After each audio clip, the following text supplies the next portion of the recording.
안녕하세요. 사연 읽어주는 남녀입니다. 오늘도 와주신 여러분 감사드리며 그럼 오늘의 사연 소개해드리겠습니다.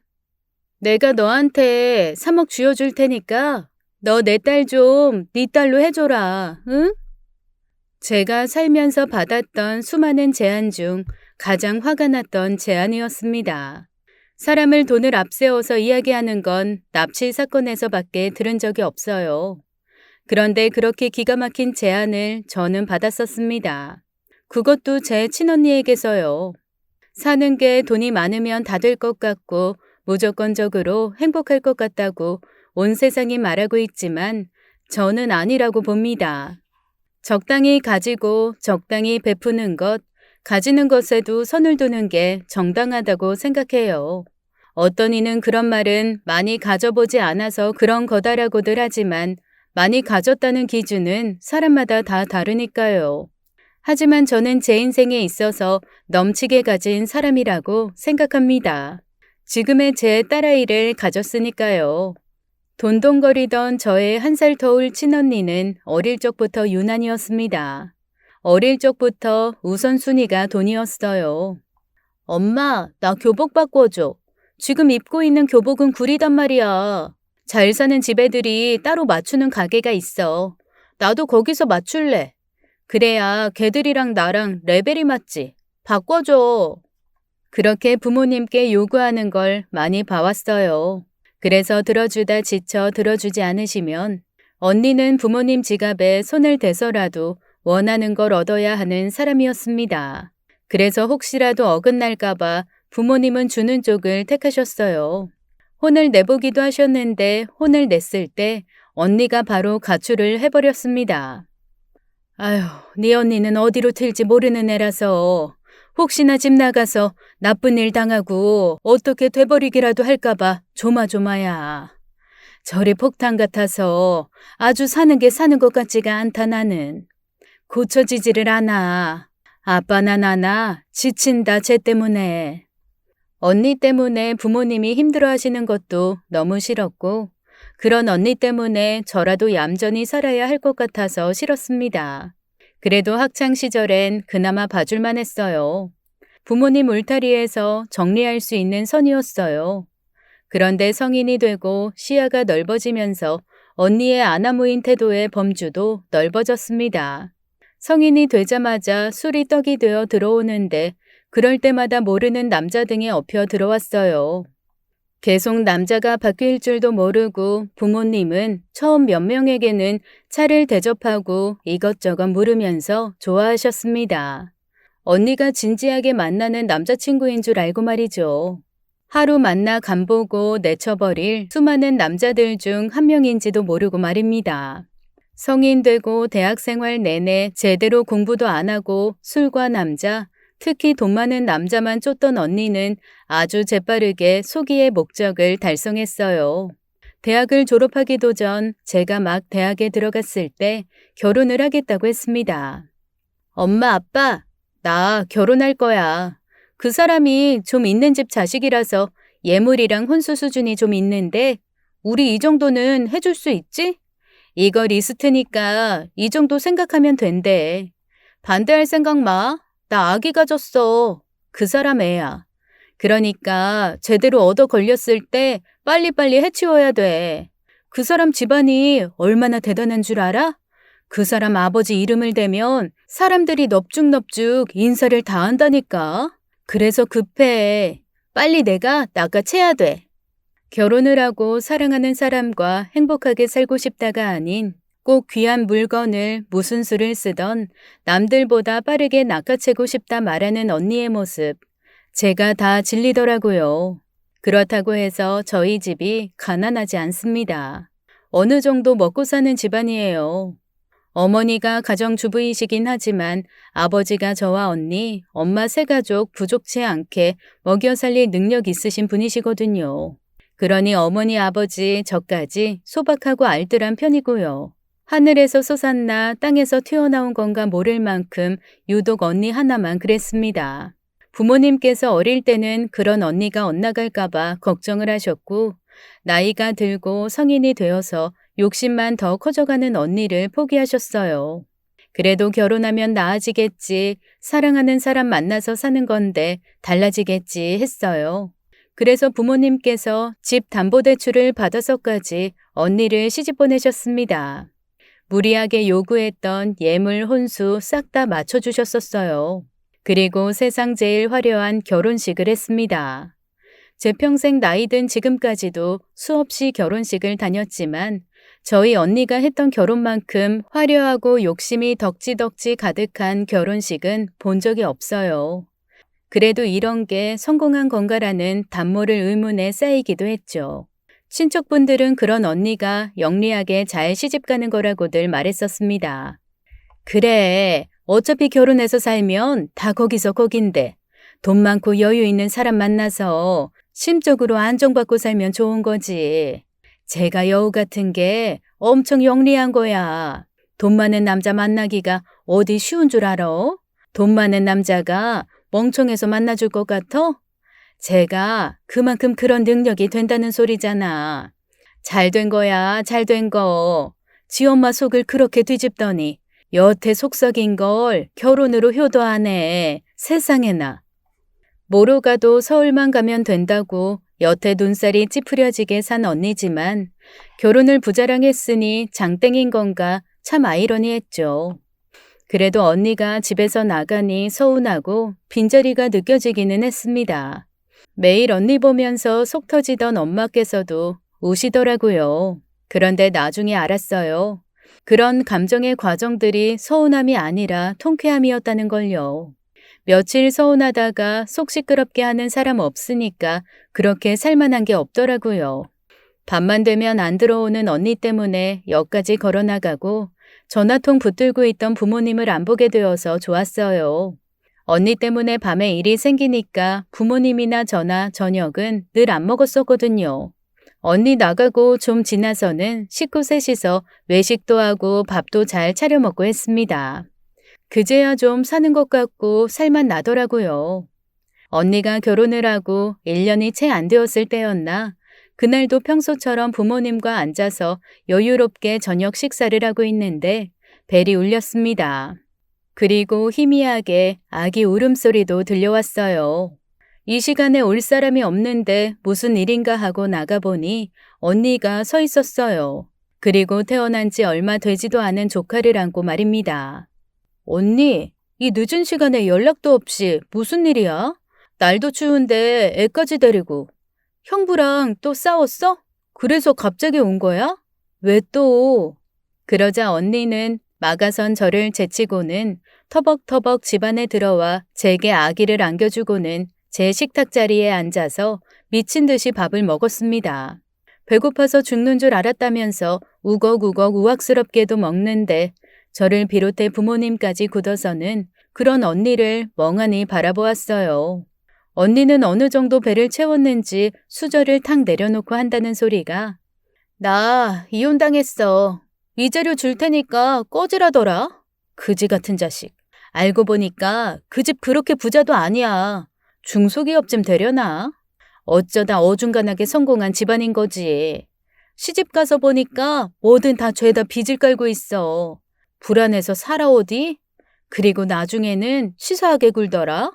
이 애가 자기 애가 맞냐면서 화를 내질 않나? 남의 새끼 못 키운다고 내쫓았어. 그러니 내가 뭐 아쉬울 거 없으니 그냥 나왔지 뭐. 그지 같은 것들. 언니의 말은 시댁이 돈이 없어 보이니 정이 떨어졌는데 그 와중에 위자료 많이 준다니까 쉽게 이혼을 해준 겁니다. 그래서 이건 아닌 것 같아서 형부에게 전화를 했죠. 그런데 형부의 말은 좀 달랐습니다. 처제한테 이런 말하기 그런데 그 여자 제대로 정신 나갔어. 그 애 정말 내 아이 아니야. 그 여자 결혼하고 내가 자기가 생각하는 만큼 충족이 안 되니까 다른 남자 만나고 술 먹고 다녔다고. 그게 결혼한 유부녀가 할 짓이야? 그리고 애를 봐봐. 나랑 전혀 안 닮았잖아. 심지어 처제 언니도 안 닮았어. 너무 뻔하지 않아? 유전자 검사해볼 것도 없이 내 새끼 아니라니까? 불명예. 그래서 내가 유전자 검사를 좀 해보자니까 언니가 자기 무시하냐면서 길길이 날뛰고 모독이라니 어쩌니 난리를 치는데 미친 것 같아. 이래저래 정도 다 떨어지고 그 여자랑 더는 살기 싫어서 내가 이혼하자고 했어. 아이 그랬더니 순순히 이혼은 못 해주겠대. 원하는 만큼 위자료 줘야 헤어지겠다잖아. 우리 부모님도 그 여자한테 제대로 질렸어. 아이 그래서 안 돼, 더는 못 살아. 어쩌면 처음부터 그렇게 만나면 안 되는 인연이야. 나랑은 끝났어. 다시는 나한테 연락하지 말라고 전해줘. 뭐 아마 돈 떨어지면 또 그럴 거야. 처제도 미안하지만 연락하지 말아줘. 형부는 언니에게 질려버렸다는 듯이 말했고, 저는 언니의 편을 들기에는 저도 이해가 가는 것들이 있기에 더는 말을 이을 수가 없었습니다. 언니의 경솔한 선택에 화가 나서 형부와 전화를 끊자마자 처음으로 한 소리를 했어요. 언니, 정말 이 아이 형부 아이 아니야? 진짜 딴 남자 아이야? 우리한테는 솔직하게 말해봐. 나야 모르지. 그렇게 생각하면 그런 거고 아니면 아닌 거고. 저도 모르게 화가 나서 언니의 뺨을 때렸고 부모님이 쫓아와서는 말리셨습니다. 아마 안 말리셨으면 반은 죽여놨을 거예요. 그동안 그래도 언니라고 많이 봐줬는데 제가 유단자거든요. 참고 참다가 결국 터져서 그날 뺨을 수십 대는 쳐댔습니다. 제발 정신 차리고 살라고 말이죠. 때려서 말들을 인간이었으면 진작에 후두려 팼겠지만 말입니다. 그 일이 있고 언니는 정신이 제대로 나간 듯 했어요. 새벽에 온 가족 다 들리도록 흐느끼면서 우는 거예요. 그래서 저나 부모님이 놀라서 깨서는 언니를 달래기도 했습니다. 방법이 안 먹히니 동정심을 이용하기로 작정한 거죠. 그렇다 보니 조카는 거의 제 품에 있었고 부모님은 언니를 걱정했습니다. 제가 이혼당하고 정신적으로 제대로 충격을 받은 모양이야. 내일 정신과에 상담이라도 받으러 가야 되겠어. 쟤 저러다가 뭔 생각을 할지 몰라서 내가 겁이 나서 위험한 물건은 다 치웠다. 찬장 위에 칼이랑 가위 있으니까 필요하면 거기서 꺼내서 쓰고 다시 그 위에 올려놔. 알겠지? 혹시나 나 없을 때 네 언니 나가려고 하거든 못 나가게 하고. 괜히 밖에 돌아다니다가 나쁜 생각할까 봐 걱정이니까 좀 신경 써주자. 그래도 애까지 낳았는데 이혼당했으니 속이 어쩌겠어. 말만 독하게 하는 거야 말만. 속은 우리보다도 더 썩어날 것이 분명해. 아무리 그래도 네 언니가 기댈 때가 우리밖에 더 있겠어? 네가 속상해서 그러는 거 다 알겠으니까 그저 가만히 기다려주자. 이제 애까지 있는데 정신 차리고 살 거야. 엄마는 속으로 낳고도 자식을 저렇게나 모르시는구나 하고 답답했습니다. 저는 그렇게 정신 놓은 척을 하는 언니를 안쓰러워하기보다는 저 언니가 또 언제 다른 꿍꿍이를 보일까 그런 걱정만 했어요. 언니의 인생에 있어서 늘 분기별로 사고를 치는 인간이었으니까요. 그리고 나이를 먹을수록 그 사고의 크기는 점점 더 커졌고요. 언니는 정신 상태가 안 좋다는 이유로 형부에게 받은 위자료만 쓰면서 일도 하지 않았습니다. 하물며 조카를 쳐다보지도 않았어요. 볼 때마다 형부가 생각이 나서 아이 얼굴만 봐도 짜증이 난다고 말이죠. 쟤 버리고 싶어. 하루에도 12번씩 울 때마다 들쳐안고 밖에 뛰쳐나가서 버려버리고 싶어. 내가 낳았지만 정이 하나도 안 가. 그리고 난 제 엄마 하기도 싫어. 제가 내 인생 다 망친 것 같아. 조금 더 재미 볼 수 있었는데 제가 생기는 바람에 너무 결혼을 경솔하게 했어. 내가 미쳤지. 그 자식 돈 있는 척하는 거 걸러서 볼 수 있었는데. 사기꾼 자식. 애가 울어도 그냥 두고 배고파해도 아무것도 해주지 않아서 하는 수 없이 제가 학교 수업에 갔을 때에는 부모님이 봐주시고 제가 수업이 끝나고 오면 제가 주로 봤어요. 거의 제가 돌보았다고 해도 과언이 아니었습니다. 그런데 낳은 정이 없어도 정이 가는 게 있는지 조카가 너무 예뻤어요. 특히나 다른 사람이 돌보면 울고 엄마인 언니가 만져도 우는 애가 제가 쳐다만 보면 웃는 거예요. 제가 돌봐야 울지 않으니까 더더욱 자연스럽게 제가 돌보게 되었습니다. 나중에는 제가 조카가 보고 싶어서 학교 끝나고 약속도 모두 취소하고 늘 집에 빨리 달려왔었어요. 조금이라도 더 빨리, 더 많이 보고 싶어서 말입니다. 그러다 대학생활 끝물에 지금의 남편을 만나게 되었어요. 남편을 만나서도 맨날 조카 이야기만 하니까 하도 맨날 이야기하니까 내가 그 조카에 대해서 모르는 게 없네. 나랑 만날 때도 무슨 집에 애기 혼자 두고 온 엄마처럼 발을 동동동. 그럴 거면 다음에 나올 때 그 조카 안고 나와. 같이 있는 내내 불안해하는 거 보기 힘들어 죽겠으니까. 그 당시 남편이 하도 짜증이 나서 그냥 던진 말이었거든요. 그런데 진짜 제가 조카를 업고 나온 겁니다. 진짜 그렇게 나올지는 몰랐어서 남편의 턱이 한참 아래로 빠져 있었던 기억이 있어요. 그래도 불편해하지 않고 저처럼 조카를 반겨주었어요. 그렇게 셋이서 데이트를 하고 돌아다니니까 사람들이 신혼부부인 줄 알더라고요. 아이고, 아기가 아빠를 아주 쏙 빼닮았구만. 나중에 커서 대단한 장군감이 되겠어. 여자애한테 장군이라뇨. 하긴 여장군 되지 말라는 법 없긴 하네요. 그때 당시에 저나 남편이나 겨우 20대 초반이었어요. 그러니 꼭 소꿉놀이 하듯이 그 상황들을 즐겁게 보냈었습니다. 나중에 어떻게 될지는 하나도 모르고 말이죠. 남편과 제가 연애를 하는 내내 늘 조카가 함께 있었습니다. 그래서 자연스럽게 남편도 정이 들었었죠. 그때는 남편과 그렇게 오래 만날지도 몰랐었고 결혼까지 갈지도 몰랐었어요. 그러다 조카가 초등학교에 들어갈 무렵에 그때까지 위자료를 쓰며 놀던 언니가 위자료가 다 떨어졌는지 부모님께도 손을 벌리고 있었습니다. 그래서 언니에게 말했어요. 대체 언제까지 이렇게 살 건데? 언니 딸 이제 초등학교 들어가는데 계속 모른 척하고 살 거야? 애 잘 키워야지 엄마로서. 이제라도 정신 좀 차리고 살아. 그리고 엄마 아빠 통장은 왜 언니가 궁금해하는 건데? 솔직히 말해봐. 전에 형부가 언니한테 위자료 얼마 준 거야? 얼마를 줬길래 벌써 다 쓰고 또 손을 벌리는 건데? 2억 받았지. 제발 이혼해달라고 사정사정하면서 고작 그 돈 쥐어주더라. 그런데 그놈 그 돈도 겨우겨우 짜낸 돈일 거야. 그래서 어쩔 수 없이 내가 그거 먹고 떨어진 거지. 더 짜서 나올 게 있었으면 내가 더 붙어 있었겠지. 그렇게 빨리 이혼했겠어? 이제 돈까지 없으면 나는 어떻게 살라고. 어떻게 살긴. 돈이 하늘에서 그냥 뚝 떨어지는 거야? 하긴 언니는 여태 늘 돈이 하늘에서 그냥 뚝 떨어졌었지. 오죽했겠어. 어련하시겠냐고. 엄마 아빠 통장 내가 다 묶어놨으니까 언니한테 줄 거 더는 없어. 집에서 내쫓지 않는 것만으로도 감사하면서 직장을 새로 찾던지 마기를 해서라도 언니 손으로 직접 돈 벌어. 한심하다 정말. 그러자 언니는 저의 충고에도 아랑곳하지 않고 다른 계획이 있다는 헛소리만 늘어놓았습니다.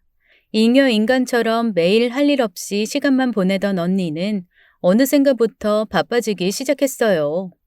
집에 처박혀서 밥도 제대로 안 챙겨 먹고 매일 돈만 들고 나가서 게임을 하는 건지 도박을 하는 건지 돈만 쓰면서 말라갔었는데 어느샌가부터 치장을 하기 시작하고 일도 새로 시작한다는 겁니다. 가진 돈 다 날려서 진짜 돈이 궁해져서 그런가 보다 했어요. 부모님께는 제가 언니에게 절대로 돈을 주지 말라고 그랬었거든요. 그래서 이제야 정신 차렸나 보다 했습니다. 들어보니 언니가 동네에 크게 생긴 커피숍에서 일을 한다는 거예요. 그런데 말을 듣고 보니 제가 아는 언니는 절대로 그런 데서 일하는 사람이 아니거든요. 돈 안 되는 일은 절대로 하지 않아요. 게다가 카페에서 아르바이트하면 돈이 적잖아요. 그런데 언니가 그런 알바를 전혀 납득이 되지 않았죠. 전에 언니가 원래 갖고 있는 직업은 세일즈였어요. 그래서 월마다 들어오는 돈이 꽤 많았습니다. 그랬던 언니가 하루아침에 정신 차리고 카페에서 소액만 받으면서 일을 한다니 거의 기적에 가까운 일이라고 생각했습니다. 언니는 카페 일을 시작하고 저는 원래 하던 운동으로 도장에 취업했습니다. 남편의 아버지, 즉 시아버님이 운영하시는 곳이었어요. 그러던 중에 언니가 연애 중이라는 걸 알게 되었습니다. 제가 일을 마치고 집으로 돌아갔는데 어떤 남자와 손잡고 집 앞에 서 있는 언니를 봤어요.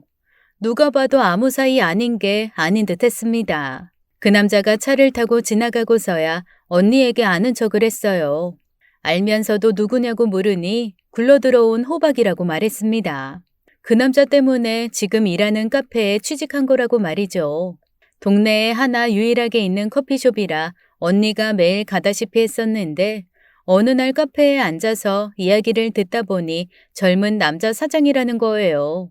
그래서 목표로 삼은 거죠. 그 정도로 큰 카페를 할 정도면 당연히 재력이 있는 남자일 거라고요. 너무 기가 차서 또 시작한 거냐고 화를 냈어요. 정신 차린 줄 알았는데 전혀 아니었네. 언니 진짜 왜 그래? 사람을 제발 사랑으로 만나, 돈으로 만나지 말고. 돈만 쫓으면 괜찮은 사람도 놓쳐. 전에 결혼했던 형부도 나쁘지 않았어. 바른 사람이었어. 언니가 바른 사람이 아니고 거짓말을 해서 그렇지. 그러니까 제발 정신 좀 차려. 언니 딸 이제 웬만한 건 다 알아듣고 눈치도 빨라. 딸한테 자랑스러운 엄마까지는 아니어도 바른 엄마의 모습을 보여야 하지 않겠어? 엄마로서 제대로 좀 안 살 거야? 그러자 언니는 제 말에 코웃음을 치면서 말했습니다. 조카를 단 한 번도 자기 자식이라고 생각해 본 적이 없다고 말이에요. 자기 손 타고 키운 적 없으니 자기 새끼 아니라고 해도 무방하다고 말입니다.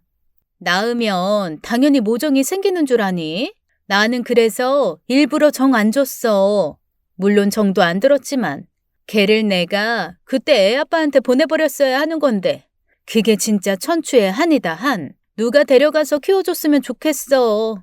아직 저 사람은 내가 애 있는 거 모르는데. 뭐? 또야? 언니가 말 안 하면 내가 당장 찾아가서 사실대로 말할 거야.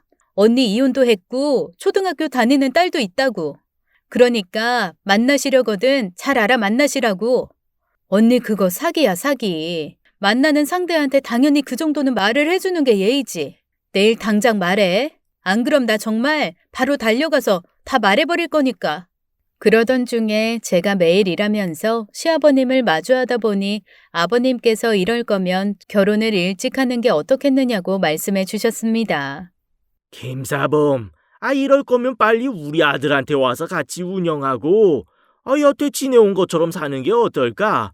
너희는 언제 결혼해도 이상할 게 없잖아. 결혼해도 어차피 여기 도장에서 일할 거고 매일같이 출근하고 퇴근하고 하루 일과가 다 똑같으니 말이야. 밥도 삼시세끼 우리 다 같이 도장에서 먹잖아. 좀 있으면 추위 가고 봄오니까 개나리 필 때 식 올리는 거 어떻겠어? 부모님께 미리 말씀도 좀 드리고 너희 계속 이렇게만 지낼 거 아니잖아. 아버님 말씀을 듣고 보니 정말 그랬어요. 대학 때 이후 줄곧 취업도 시아버님 도장으로 했다 보니까 남편과도 꽤 오래되었어요. 한 집에만 같이 안 살 뿐 줄곧 붙어 다녔습니다. 그래서 너무 익숙해서 오히려 결혼 생각을 못하고 있었어요. 시아버님께서 이럴 경우엔 원래가 주변에서 떠밀었을 때 하는 게 맞다고 하시더라고요. 그 말도 정말 맞는 것 같아서 그날 바로 부모님께 말씀을 드렸습니다. 지금 만나는 남자친구와 결혼해야 할 것 같다고 말이죠. 그러자 부모님도 동의하셨고 기뻐하셨어요. 하지만 유일하게 기뻐하지 않는 사람이 둘 있었어요. 바로 언니와 조카였죠. 언니는 이제 엄마 역할 할 사람이 없어지니 그랬고요. 조카는 완전히 저와 떨어져 지낼 생각에 서운해서 울더라고요. 뭘 또 울어. 이모 결혼해도 맨날 도장으로 놀러 오면 돼. 이모부도 너 좋아하고 그러니까 상관없는걸? 달라지는 건 하나도 없어. 그저 이모랑 같이 못 자는 것밖에는. 그리고 주말에도 이모랑 이모부랑 놀러 가고 다 하면 돼. 그러니까 그만 울어. 뚝. 저는 말로는 괜찮다고는 했지만 예뻐하는 조카가 닭똥 같은 눈물을 뚝뚝 흘리면서 우니까 당연히 가슴이 아팠죠. 이 녀석 진짜 내가 다 키웠는데 꼭 제가 시집 가는 게 아니라 조카를 시집 보내는 기분이 다 들었다니까요. 그래서 제가 결혼 준비를 하는 내내 서운하지 않게 조카를 데리고 다녔습니다. 그렇게 같이 다니니까 웨딩 담당하시는 분들이 저와 남편이 애를 먼저 낳아놓고 결혼식을 늦게 올리는 줄 착각하더라고요. 처음에는 아니라고 구구절절 설명을 드렸었는데 그렇게 설명을 드리면서 돌고 돌다가 그 이후로 할인을 해주신다는 겁니다. 신랑 신부님 같은 경우에 분들 정말 많으세요. 결혼식이 꼭 빨리 해야 할 필요는 없다 보니까 일찌감치 아이 낳고 본업 충실히 하시다가 여유 생기실 때 결혼하시는 신랑 신부님 많으십니다. 자녀가 중학생이신 분들도 있으시더라고요. 그래서 저희가 그런 분들을 위한 할인 행사도 진행하고 있거든요. 특별히 원래 금액에 40% 할인해 드릴게요. 그때 제가 아니라고 설명을 막 하려는데 옆에 있는 조카가 제 팔을 꾹 누르면서 고개를 절레절레 흔드는 겁니다. 그냥 할인 다 받으라는 식으로 말이죠. 그래서 조카 덕에 꽤나 저렴하게 식을 준비하게 되었습니다. 아까 왜 그랬어? 이모 돈 있어. 이모부도 돈 있고. 거짓말까지 해서 할인받지 않아도 돼. 그렇게까지 안 해도 되는데 왜 그랬어? 꼭 너 이용해서 아낀 것 같잖아. 뭘 날 이용해서 아껴. 왜 그렇게까지 생각해? 내가 어려서 이모 결혼하는데 하나도 해줄 게 없어서 미안했는데 이렇게라도 해줄 수 있어서 나는 너무 좋은데? 그냥 편하게 내가 주는 선물이라고 생각해줘, 이모. 다시 한번 결혼 축하해. 조카의 의젓한 말에 저는 당황했고 저희 남편은 감동해서 울었어요. 어린애가 철이 너무 빨리 든 것 같다고 어떻게 그런 감동스러운 말을 술술 하냐고 말이죠. 그만큼 우리 부부에게 조카는 소중하고 특별했습니다. 그렇게 감동의 결혼식을 준비하던 중에 언니가 갑자기 폭탄 선언을 했어요. 본인도 재혼하고 싶다고 만나는 사람과 재혼할 거라고 말이죠. 나 재혼해. 지금 만나는 사람이랑 재혼할 거야. 그 사람도 나랑 재혼하고 싶대. 전에 결혼한 놈이랑은 차원이 달라. 나한테 바라는 거 구구절절 없어. 나한테 바라는 건 딱 하나뿐이고 그것만 들어주면 바로 결혼할 수 있대. 혼수 예물 이런 것도 준비할 필요 없대. 어차피 자기가 돈 있다고 하면서. 얘 결혼 준비하면서 나도 재혼 준비할 거야. 알아두라고 말해주는 거야. 그래서 저는 언니에게 물었습니다. 그때 내가 말했듯이 조카가 있다는 걸 그 남자에게 분명히 말했느냐고 말이죠. 그러자 언니가 당당하게 다 말했다는 겁니다. 초등학교 다니는 딸이 있다고 했다고 말이죠. 눈빛을 보니 진짜 거짓말은 아닌 것 같아서 다행이었어요. 아이가 있다고까지 다 솔직하게 말했는데도 결혼하자고 하는 거 보면 언니를 많이 사랑하는구나, 조카를 품어줄 생각이 있는 사람이구나 하고 말이죠. 그리고 언니가 허투루 나이를 먹지는 않았구나라고 안심이 되었어요. 결혼 약속까지 다 받아서인지 언니는 그날 이후로 유독 조카를 잘 챙겼습니다. 둘이서 미용실을 다녀오기도 하고 목욕도 다녀오고 죽어도 안 가던 모든 곳들을 둘이서 다니는데 그 모습에 어색해하던 조카도 친엄마가 가까워지려 노력을 하니 좋아 보였어요. 결혼을 앞둔 저도 뿌듯했습니다. 지난날 어찌 되었던 지금 언니가 정신 차리고 잘 살려고 노력하니까 다행이라고요. 그렇게 언니는 제가 결혼 준비를 하는 내내 조카와 가까워지려고 노력만 했습니다. 그리고 본심은 따로 숨겨둔 채 말이죠. 제가 정확히 결혼을 3일 정도 남겨둔 그날 언니가 제게 다가와 말했습니다. 3억을 줄 테니 조카를 제 아이로 키워달라고 말이죠. 저는 너무 얼토당토 않는 말에 처음엔 그저 웃었어요. 농담하는 줄 알았거든요. 원래가 엉뚱하고 뜬금없는 말들을 수도 없이 하는 사람이라 그런 말들 중 하나인 줄 알았습니다. 매일 입버릇처럼 조카를 남에게 주고 싶다, 줘버리고 올 거라는 말들처럼 말이죠. 언니가 보기에는 제가 조카를 내내 잘 키워주었으니 저만한 엄마감이 없다고 지가 제멋대로 판단을 해버린 겁니다. 제가 안 그랬으면 정말 남한테 줘버렸을 매정한 엄마예요. 농담인 줄 알았던 언니는 무슨 서약서까지 써온 겁니다. 제가 3억을 받으면 무조건 조카를 친자식으로 키워줄 거라는 서약서요. 정말 제대로 미친 것 같아서 그 자리에서 서약서를 찢어버렸습니다. 와, 언니. 언니는 내가 생각했던 것보다도 훨씬 최악이다. 어떻게 하다 이런 기발한 쓰레기 짓을 할 수가 있어? 자기가 낳은 자식 꼴랑 3억에 팔아먹겠다는 소리 아냐. 왜? 솔직히 말해. 그 남자한테 애 있다는 소리 안 했지? 그래서 아이 없는 척 그 사람한테 시집 가려고 이러는 거지 지금? 아니야. 진짜로 그 사람한테 다 말했어. 그런데 결혼 준비하면서 그 사람 마음이 바뀌었대. 아이가 어린 것도 아니고 전 남편 자식이라 마음으로 품을 자신이 없대. 그래서 아이를 내가 양육하지 않는 조건으로 나랑 결혼을 하겠대. 만약 그러지 않으면 파혼하고 싶다고 하잖아. 그럼 내가 어떡해. 나 그 사람 많이 사랑해. 이번에는 돈만 쫓은 거 아니야. 정말이야. 진짜라니까. 그래서 그 사람이랑 제대로 가정 꾸리고 행복하게 살고 싶어. 시댁에서도 내가 결혼했다는 거, 아이 있다는 거 다 알아. 그런데 그 사람처럼 아이만 정리하래. 그 사람 집안에는 남의 자식 못 들인대. 차라리 처음부터 이렇게 솔직하게 말해주는 게 낫지 않겠어? 가식적으로 억지로 남의 자식 키워준다고 했다가 정 떨어져서 버리는 것보다야 솔직하고 훨씬 낫지. 그러니까 네가 내 애 좀 데려가 주라. 지금 타이밍 얼마나 좋아. 너 결혼하지, 번듯한 직업, 벌이 있지. 그리고 애가 너 친엄마처럼 따르고 네 남편이랑도 나보다도 더 친하잖아. 그러니까 네가 입양한다는 생각으로 제발 데려가 주라. 3억이면 정말 괜찮은 조건이지 않아? 내가 너라면 얼씨구나 하고 데려가겠다. 내가 이혼할 때 받은 위자료도 고작 2억이었어. 3억이면 너 로또 맞은 거야. 아무리 나이를 처먹어도 아직 철이 안 든 언니의 그 말에 기가 찰 노릇이었습니다. 그런데 그때 탁 하고 문이 닫히는 소리가 났어요. 그리곤 조카 방문이 열리고 닫히는 소리가 연이어 들렸습니다. 저와 언니가 밤늦게 나눈 대화를 조카가 분명 다 들은 눈치였죠. 잠깐만. 내가 당연히 그 제안은 안 받아들일 거지만 이거 하나만 묻자. 그 3억은 어떻게 준비해 줄 건데? 언니 돈 없는 거 내가 뻔히 아는데 어디서 구해서 줄 거야? 또 부모님이야? 아니면 빚을 질 거야? 아니야, 그런 거. 그 돈은 그 사람이 준비해 준다고 했어. 아이만 안 데려올 수 있으면 바로 보내주기로 나랑 약속했어.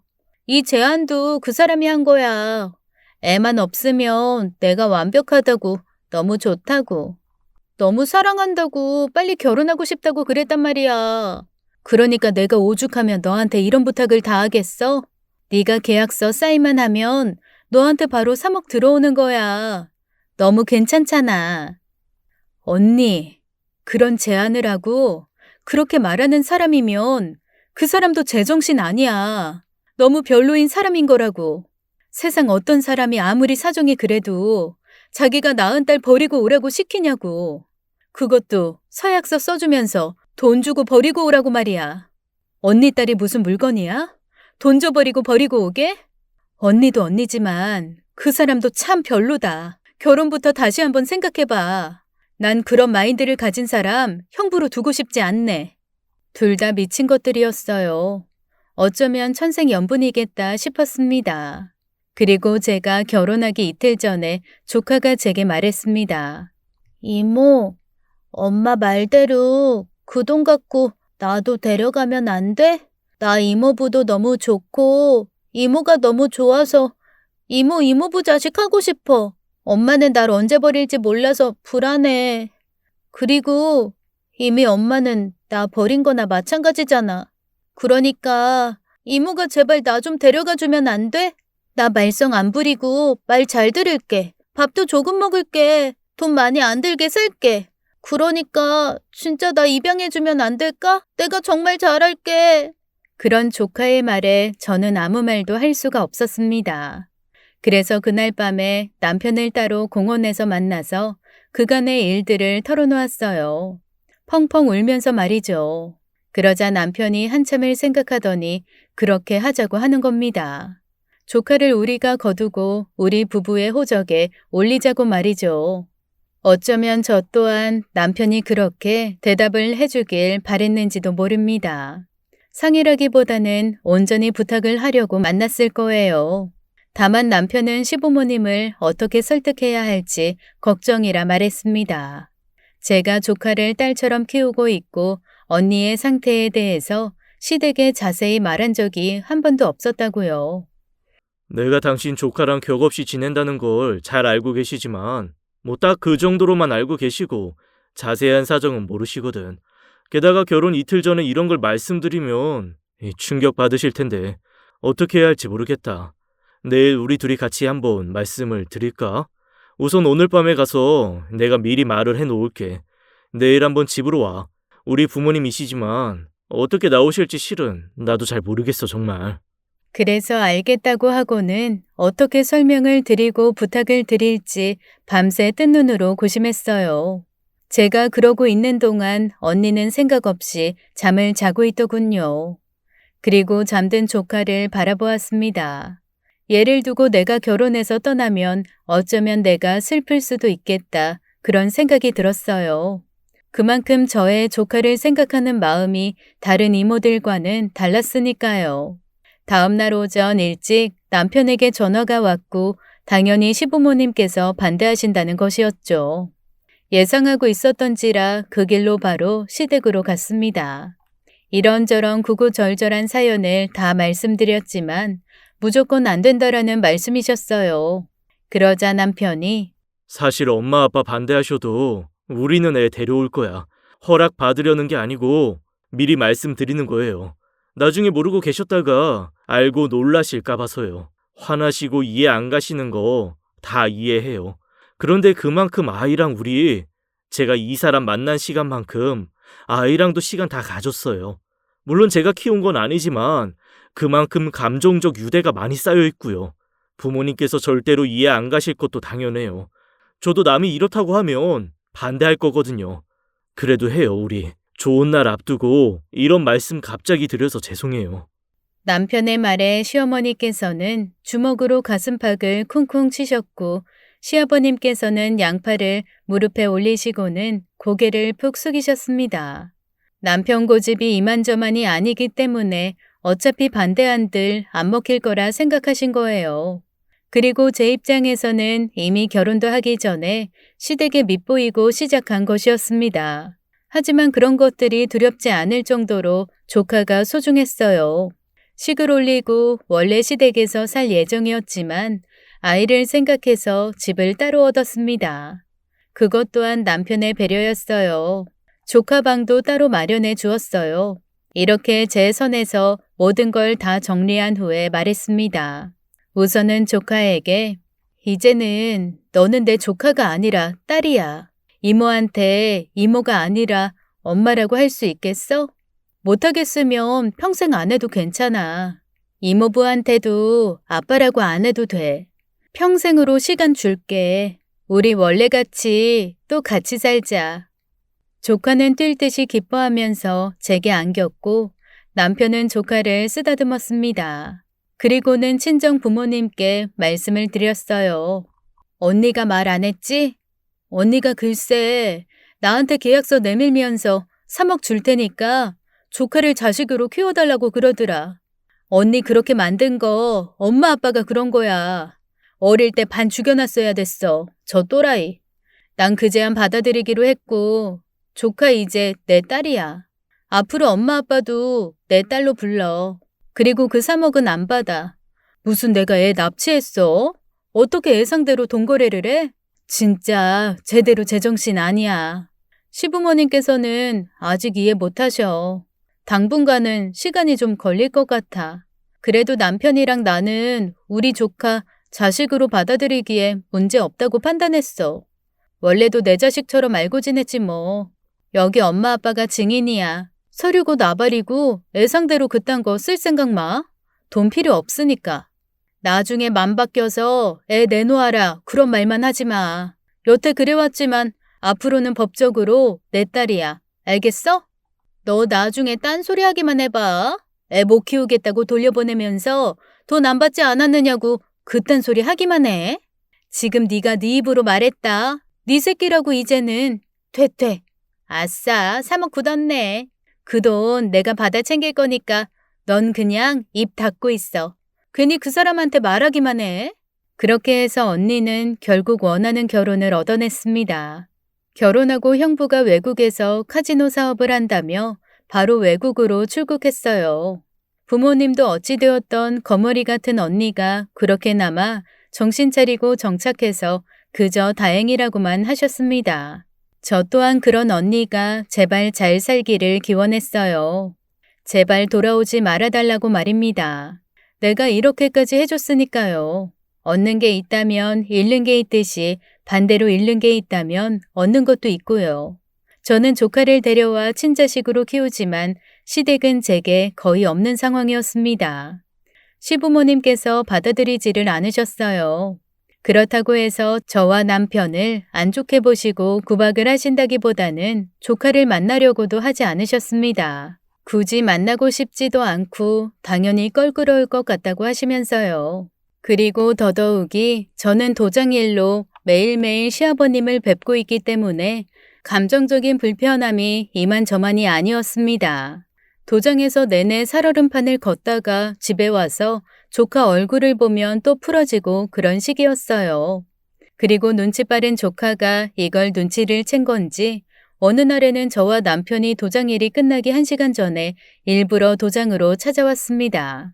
학교가 끝나고 바로 온 거라면서 일부러 시아버님께 꾸벅 인사를 하더라고요. 할아버지, 안녕하세요. 저는 엄마 아빠 딸이에요. 이렇게 만나 뵙게 돼서 반갑습니다. 잘 부탁드립니다. 딸아이의 능숙한 인사에 방금 전까지 표정이 안 좋으시던 시아버님께서 그래도 아이 앞에서 내색을 하실 순 없으니 웃으며 받아주셨어요. 조금은 안쓰러웠던 것이 조카였던 딸아이가 어쩌면 인정을 받기 위해서 저런 노력까지 한다는 것이 마음에 쓰였습니다. 그래서 셋이서 같이 집에 돌아가면서 말했어요. 그렇게까지 안 해도 돼. 너는 아직 어린이잖아. 어른들 마음 이해하려고 노력할 필요 없어. 그럼 네 맘이 너무 안쓰럽고 그런 널 보는 이 엄마 맘이 조금은 슬퍼. 내가 좋아서 하는 거야. 나는 할아버지 좋아. 노력해서 날 좋게 보시면 더 좋을 것 같아. 그리고 평생 안 뵙고 살 수는 없는 거잖아. 아빠의 아빠잖아. 그런데 나 때문에 거리를 두면 내가 또 속상해. 나도 슬퍼. 남편은 그냥 두자고 그랬어요. 그렇게라도 마음이 편해진다면 아무 상관없다고 말이죠. 그렇게 딸아이가 1년간 애쓴 결과 시아버님과의 거리는 정말 많이 좁혀졌습니다. 손주로 인정한다까지는 아니지만 적어도 이전보다는 호칭에서부터 달라졌죠. 도장 윗건물 당구장 사장님이 시아버님을 찾아왔다가 제 딸아이를 보고 이 아이는 누구냐고 물으니 얘? 아이, 우리 손녀.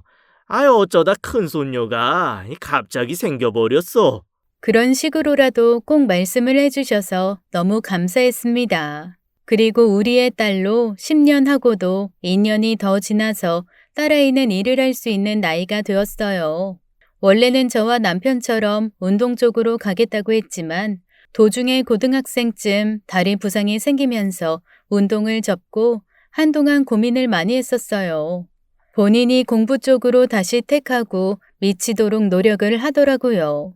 그래서 남들보다는 어쩌면 조금 늦게 대학을 가고 대학교 과정을 마치고는 언론 관련 평론을 하는 일을 하게 되었습니다.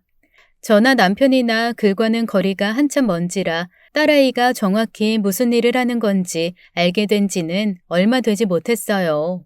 그냥 평가 같은 거라는데 들어도 모르겠더라고요. 대단한 일이지만 그래도 돈은 안 되는 직업이다 싶었어요.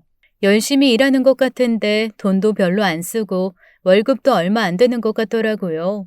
자린고비 저리 가라 엄청 아끼면서 사는데 그 모습이 안타까웠는지 남편이 용돈을 몰래 찔러주기도 했었습니다.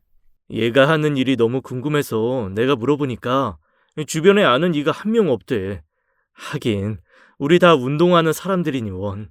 그런데 원래 글로 밥 벌어먹는 사람들이 가난해. 옛날에는 폐병 앓고 그랬잖아.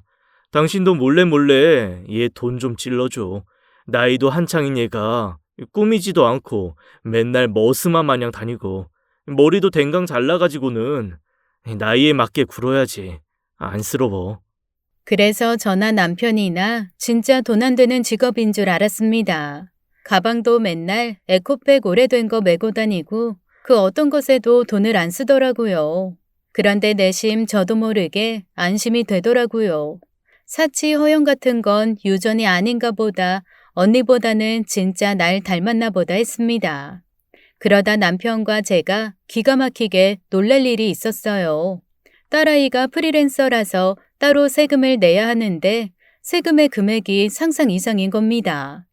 아니, 벌이도 시원치 않은 애가 무슨 세금을 이렇게 많이 내는 거지? 개인적인 거라서 아무리 딸아이여도 통장 잔고를 확인하거나 그러지 않아요.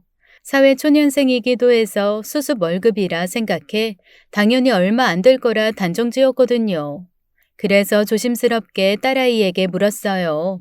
일하는 거 벌이가 정확히 어느 정도 되느냐고 말이죠. 그러자 벌이를 묻는 제게 딸아이는 통장 하나를 건넸습니다. 엄마, 이거 딱 3억이야. 엄마 내 친엄마한테 돌려줘. 내가 돌려주는 게 맞는 것 같아서 내내 모았어. 이제 만기 돼서 딱 날짜가 맞았네. 다행이야. 더 늦기 전에 친엄마한테 돌려주는 게 맞을 것 같아. 저는 좀 당황했어요. 무슨 말을 하는 건지 이해할 수가 없었습니다. 어? 네가 이렇게 큰 돈이 갑자기 어디서 나서? 그리고 왜 네가 죽어라 모은 돈을 언니한테 줘야 하는 건데? 응? 엄마 예전에 나 데려올 때 친엄마한테 3억 받았잖아. 내내 그게 마음에 걸려서 갚으면 안 받은 게 될 것 같잖아. 신경 안 써도 돼. 나 그렇게 힘들게는 안 모았어. 그냥 조금만 아꼈을 뿐이야. 제가 그날 언니가 계약서 운운하면서 돈 줄 테니 딸 데려가라던 그날. 역시 딸아이가 저와 언니의 대화를 들었던 거였어요. 그리고 그걸 자신의 빚이라고 여태 생각해 왔던 것 같았습니다. 너무 많이 미안했어요. 그날 짐작은 대략 했으나 변명하지 않은 것에 대해서 말입니다. 그래서 미안하다고 사과를 한 뒤 설명했습니다. 말 안 해서 미안해. 그런데 엄마 그 돈 안 받았어. 이런 상황이 올 것 같아서 안 받았어. 그러니까 이 돈 안 줘도 돼. 네가 힘들게 모은 걸 왜 네 친엄마한테 줘. 나도 주지 말고 네가 가지고 있어. 나는 이것도 모르고 그럼 여태 네가 이거 갚을 생각만 하고 살아왔다는 거잖아. 계속. 아휴, 속상해. 그날 돈을 받지 않았다는 저의 말에 딸아이는 저를 바로 안아주었습니다. 저를 의심하고 돈 때문에 자신을 맡은 거라고 생각하지는 않았지만 그래도 자신을 키우려면 드는 돈이 있기에 받았을 거라고 단정 지은 것이 오히려 미안하다고 말하더라고요. 그리고 그 시기에 재혼해서 감감무소식이던 언니가 돌아왔습니다. 그것도 이혼한 상태로 말이죠. 돌아온 언니의 모습에 친정 부모님은 바로 제게 연락을 했어요. 큰일이다. 네 언니 지금 집에 있어. 이혼했단다. 이혼은 그때 재혼하고 1년도 안 돼서 했고 한국으로 바로 안 들어오고 거기서 그냥 지냈대. 위자료로 받은 돈도 다 쓰고 막일 같은 거 찾아서 하다가 도저히 안 돼서 왔단다. 돈 떨어져서 왔나 봐. 오자마자 네 아빠가 택시비 줬다. 어떡하냐 진짜? 아휴. 대단한 부호와의 재혼을 위해서 제게 큰돈을 제시하면서 본인이 낳은 딸까지 줘버린 언니는 그 결혼마저 실패해 돌아왔습니다. 결혼하고 6개월 만에 이혼당했다고 했어요. 외국으로 가서 결혼 생활을 하는 동안 언니의 과거를 지속적으로 들추는 전남편으로 인해 괴로웠고 돈만 보고 살기에는 지옥 같을 만큼 힘들었다고 하더라고요. 거기까지는 아무리 철없는 언니일지라도 불쌍하고 동정심이 다 들었어요. 하지만 그 역시도 거짓말이라는 걸 나중에야 알게 되었습니다. 언니는 전 남편이 하는 카지노 사업에 같이 뛰어들었고 본인이 카지노 도박에 빠지면서 정신을 못 차리고 살았다고 하더라고요. 그 여자가 그렇게 피해자처럼 말해요? 말도 안 되는 소리를. 제발 떨어져 나가길 바래서 그나마 줄 필요도 없는 위자료까지 쥐어준 겁니다. 내가 아이 버리고 오면 3억 준다고 했다고요? 말도 안 되는 소리를. 제가 아무리 그 여자가 좋아 죽는데도 그렇게 하지 않아요. 그 여자가 그랬어요. 전 남편이랑 사이가 너무 안 좋아서 딸한테 정 없는데 그쪽이 친자식처럼 키워왔다고. 그래서 결혼하면 아이도 데려갈 거라고요. 저는 어차피 외국 나가서 살 예정이었고, 그래서 부모님 맘대로 무릅쓰고 그 여자랑 결혼한 건데, 기왕이면 아이도 같이 데려가지 않았겠어요? 그런데 3억, 3억이 누구 개 이름입니까? 더는 말하기 싫네요. 끊습니다.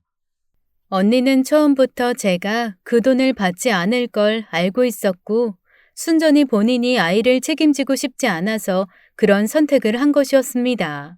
정말 끝까지 제 친언니이지만 그렇게 소름 돋았던 적은 처음이었어요. 거짓말을 잘하는 사람인 건 진작에 알았지만 그런 것까지 거짓말까지 해가면서 자기 원하는 걸 가지려는 사람인지는 정말 꿈에도 몰랐습니다. 그리고 언니는 이혼당하고 한국에 돌아와서도 자신의 딸을 보고 싶어 하지 않았어요. 언니, 나는 이제 더는 언니한테 실망할 것도 없어.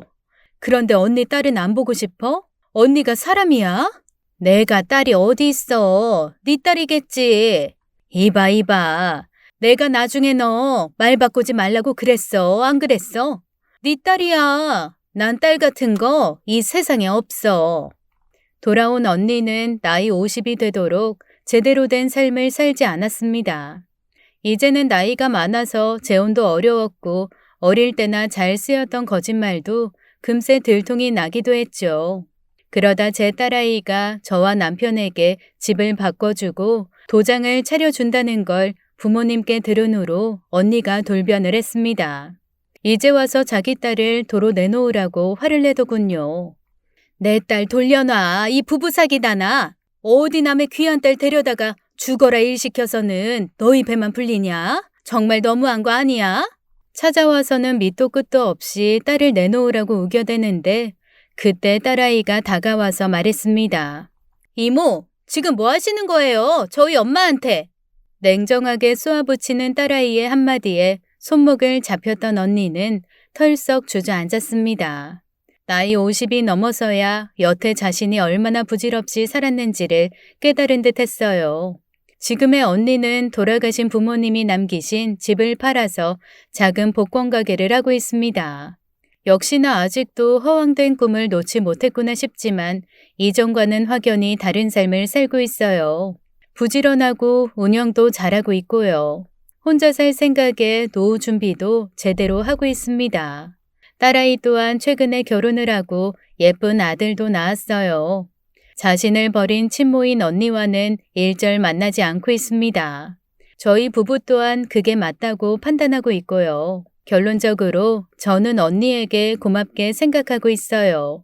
그렇게 예쁘고 대단한 딸을 알아보지 못하고 정을 주지 않고 저를 준 것을요. 그리고 절 택해준 딸에게 고맙게 생각하고 있습니다. 역시 돈이 다가 아니에요. 돈 이전의 사람이고 사랑이죠. 오늘 사연 어떻게 들으셨나요? 무책임한 엄마 대신 책임감 강하고 사랑 넘치는 이모가 있어서 다행이네요. 이모가 아니라 이제는 엄마라고 해야겠네요. 조금은 안타깝지만 따뜻한 사연 보내주신 사연자님 정말 감사드립니다. 오늘도 끝까지 함께 해주신 여러분 감사드리며 저희는 다음 사연으로 돌아올게요. 감사합니다.